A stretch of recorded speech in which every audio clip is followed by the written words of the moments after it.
مغلیہ سلطنت 1526 سے 1857 تک برِ صغیر پر حکومت کرنے والی ایک مسلم سلطنت تھی، جس کی بنیاد ظہیر الدین بابر نے 1526 میں پہلی جنگ پانی پت میں دہلی سلطنت کے آخری سلطان ابراہیم لودھی کو شکست دے کر رکھی تھی۔ مغلیہ سلطنت اپنے عروج میں تقریباً پورے برِ صغیر پر حکومت کرتی تھی، یعنی موجودہ دور کی افغانستان، پاکستان، بھارت اور بنگلہ دیش کے ممالک پر مشتمل خطے پر ان کا دورہ تھا۔ سلطنت مغلیہ کا بانی ظہیر الدین بابر تھا، جو تیمور خاندان کا ایک سردار تھا۔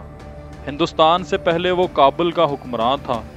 1526 کو سلطنت دہلی کے حاکم ابراہیم لودھی کے خلاف مشہور زمانہ پانی پت جنگ میں بابر نے اپنی فوج سے 10 گنا طاقتور افواج سے جنگ لڑی اور انہیں مغلوب کر دیا، کیونکہ بابر کے پاس بارود اور توپیں تھیں، جبکہ ابراہیم لودھی کے پاس ہاتھی تھے، جو توپ کی آواز سے بدک کر اپنی ہی فوجوں کو روندنے لگے۔ یوں ایک نئی سلطنت کا آغاز ہوا۔ اس وقت شمالی ہند میں مختلف آزاد حکومتیں رائج تھیں، علاوہ ازیں وہ آپس میں معرکہ آرا تھے۔ ناظرین، 1526 میں دہلی اور آگرہ کی فتح کے بعد صرف چند ماہ میں بابر کے سب سے بڑے بیٹے ہمایوں نے ابراہیم لودھی کی تمام سلطنت کو زیر کر لیا، اور 1527 میں میواڑ کے حاکم سنگرام نے اجمیر اور مالوہ کو اپنی عملداری میں لے لیا۔ ناظرین، چغتائی ترکی مغل سلطنت کے بانی ظہیر الدین محمد بابر کی مادری زبان قرار دی جاتی ہے۔ اس زبان میں مغل سلطنت کے دفتری امور تو سر انجام نہیں دیے جاتے تھے اور نہ ہی سلطنت کے لیے اہمیت رکھتی تھی، تاہم بابر اس میں شعر و شاعری لکھتے تھے۔ فارسی زبان مغل سلطنت میں دفتری اور رسمی زبان تھی، لیکن جب اردو زبان وجود میں آئی تو اردو دفتری زبان بن گئی۔ مغلیہ سلطنت کے دور میں اردو زبان عوام کی زبان تھی، جبکہ سرکاری کام کاج کے لیے فارسی کا استعمال کرتے تھے۔ ناظرین، تیموری روایت تھی کہ بادشاہ کے مرنے کے بعد شاہی تخت کا وارث بادشاہ کا بڑا بیٹا ہی ہو، لیکن تخت کے لالچ نے اس روایت کو روند ڈالا۔ ایک بادشاہ کے مرنے کے بعد اس کے بیٹوں اور رشتہ داروں کے درمیان جنگ چھڑ جاتی۔ جو شہزادہ اپنے حریفوں کو شکست دے دیتا، وہ تخت مغلیہ کا وارث بن جاتا۔ بابر کو اپنے ماموں اور چچا سے لڑنا پڑا۔ اس کا بھائی جہانگیر مرزا بھی اس کے لیے درد سر بن گیا۔ بابر کی موت کے بعد اس کا بڑا بیٹا ہمایوں بادشاہ بنا۔ اسے اپنے بھائیوں کی دشمنی اور مخالفت کا سامنا کرنا پڑا۔ انہوں نے ہر محاذ پر اس کے ساتھ دشمنی کی۔ ہمایوں کو افغان سرداروں کی مخالفت کی وجہ سے نقصان اٹھانا پڑا، مگر اس کے بھائی اسے شکست دے کر تخت دہلی حاصل کرنا چاہتے تھے۔ انہوں نے قدم قدم پر اسے پریشان کیا۔ افغان سردار شیر شاہ سوری نے اسے شکست دے کر دہلی چھوڑنے پر مجبور کیا۔ ہمایوں دہلی چھوڑ کر لاہور پہنچا۔ افغان فوج نے اسے لاہور سے بھی بھگا دیا۔ ہمایوں شکست کھا کر ملتان جا پہنچا۔ کامران مرزا نے ملتان میں قیام کے دوران اس کی خواب گاہ کو توپ سے اڑانے کی کوشش کی، مگر ہمایوں محفوظ رہا۔ بالآخر وہ سندھ کے راستے ایران جا کر پناہ گزین ہوا۔ ناظرین، 15 سال بعد 1555 میں اس نے ایک بار پھر مغل سلطنت حاصل کی، مگر 1 سال سے کم عرصہ میں اس کا انتقال ہو گیا۔ ہمایوں کے بعد اکبر بادشاہ بنا۔ کسی نے اکبر کی مخالفت نہیں کی، صرف اس کا سوتیلا بھائی مرزا عبد الحکیم سازشی امراء کے بھڑکانے پر فوج لے کر لاہور پر حملہ آور ہوا، مگر اکبری فوج نے اسے شکست دے کر گرفتار کر لیا۔ اس نے تمام عمر قید میں گزاری۔ ناظرین، اکبر کے بعد اس کا بیٹا جہانگیر تخت نشین ہوا۔ اس کے بیٹے خسرو نے جہانگیر کے خلاف بغاوت کر دی۔ جہانگیر نے باغی فوج کو شکست دے کر باغیوں کو سرے عام پھانسی دی اور شہزادہ خسرو کو اندھا کر دیا۔ اس نے تمام عمر قید میں گزاری۔ جہانگیر کے بعد شہزادہ خرم شاہ جہاں کے لقب سے تخت نشین ہوا۔ اس کی مخالفت اس کے بھائی شہزادہ شہریار اور شہزادہ داور بخش نے کی، مگر شاہ جہان کی وفاداروں نے انہیں شکست دے کر گرفتار کر لیا۔ شہزادے شہریار کو اندھا کر دیا گیا، جبکہ شہزادہ داور مارا گیا۔ ناظرین، 1658 میں شاہ جہان کی زندگی میں ہی اس کے بیٹوں کے درمیان تخت کے حصول کے لیے خون ریز جنگیں ہوئیں، جس میں اورنگزیب کو فتح نصیب ہوئی، جبکہ تمام شہزادے جان سے ہاتھ دھو بیٹھے۔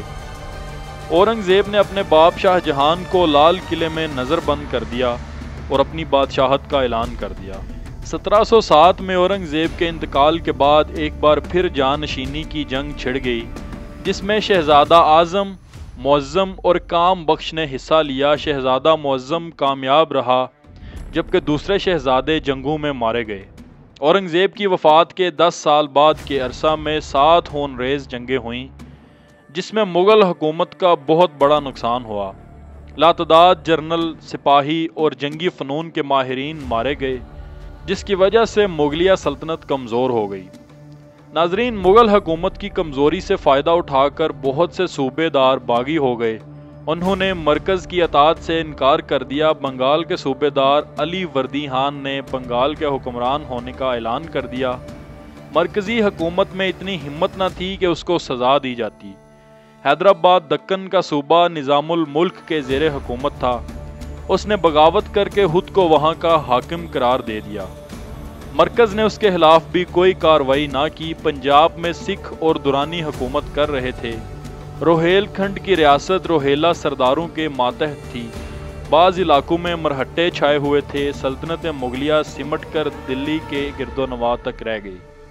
کوئی ایسا مضبوط حکمران نہ تھا جو ان باغیوں کو سرکوبی کر کے یہ علاقے دوبارہ مرکز کا حصہ بناتا۔ مرہٹے جنوبی ہند سے تعلق رکھتے تھے۔ مذہب کے لحاظ سے ہندو تھے، متعصب اور متشدد تھے۔ ان کی سرکوبی کے لیے اورنگزیب کو کئی سال خرچ کرنا پڑے۔ ان کا سردار شیوا جی ایک عام سردار سے زیادہ نہ تھا، مگر اس نے مقامی حکمرانوں کی کمزوری سے فائدہ اٹھا کر کئی شہروں اور قلعوں پر قبضہ کر لیا اور اپنی حکومت کو مضبوط کیا۔ ناظرین، شہنشاہ اورنگزیب عالمگیر کی وفات 1707 کے بعد مغل شہزادے تخت کے حصول کے لیے جنگوں میں الجھ گئے۔ اس دوران سکھ سرداروں نے اپنی عسکری طاقت کو مضبوط کر لیا۔ انہوں نے بہادر شاہ اول کے دور میں مغل حکومت کے خلاف چھاپہ مار کارروائیاں شروع کر دیں۔ انہیں ایک متشدد، ظالم اور مسلم دشمن قائد مل گیا جس کا نام بندہ بیراگی تھا، جو تاریخ کے اوراق میں بابا بندہ کے نام سے مشہور ہوا۔ اس نے پنجاب کے علاقوں جلندر، گرداسپور، فیروز پور، پٹھان کوٹ کو تباہ و برباد کر دیا اور قتل و غارت کی انتہا کر دی۔ اس کے ظلم کا نشانہ مسلمان بنتے تھے۔ اس نے مسلمان عورتوں، بچوں، بوڑھوں کو وسیع پیمانے پر موت کے گھاٹ اتارا۔ اس کے ظلم کی داستانیں دہلی دربار تک پہنچ گئیں۔ اس پر بادشاہ نے اس کے خلاف شاہی فوجیں روانہ کیں۔ شاہی فوج کی کارروائیوں پر یہ لوگ جنگلوں میں چھپ جاتے اور موقع ملتے ہی چھاپہ مار کارروائیوں سے شاہی فوج کو نقصان پہنچاتے۔ یہ فتنہ 1718 میں فرخ سیر کے دور میں ختم ہوا جب بندہ بیراگی مارا گیا، مگر سکھ فتنہ کا مکمل خاتمہ نہ ہو سکا۔ ناظرین، پنجاب کے گورنر میر معین الملک عرف میر منو نے سکھوں کے اس فتنہ کے تدارک کی کوششیں کیں۔ وہ قصور میں سکھوں کے خلاف جنگ لڑنے کے لیے گئے۔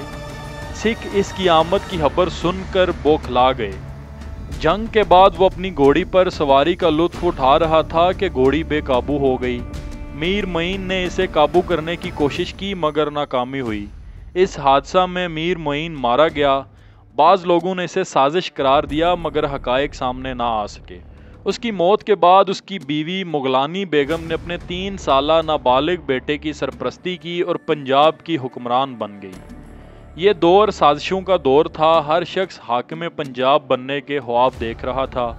اس دوران احمد شاہ درانی نے پنجاب پر حملے کیے تاکہ سکھوں کا زور توڑا جائے، مگر سکھ سردار جوں ہی اس کی آمد کی خبر سنتے جنگلوں اور اپنے محفوظ مقامات پر چھپ جاتے، مگر جوں ہی شاہی فوج واپس ہوتی سکھ ایک بار پھر کارروائیاں شروع کر دیتے۔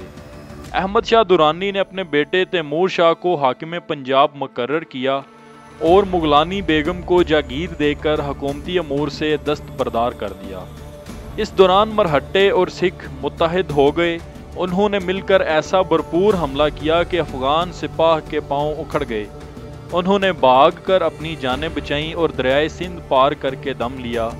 پنجاب کے صوبے دار آدینہ بیگ نے ان کا بھرپور مقابلہ کیا۔ لاتعداد سکھ اس کا مقابلہ کرتے ہوئے مارے گئے۔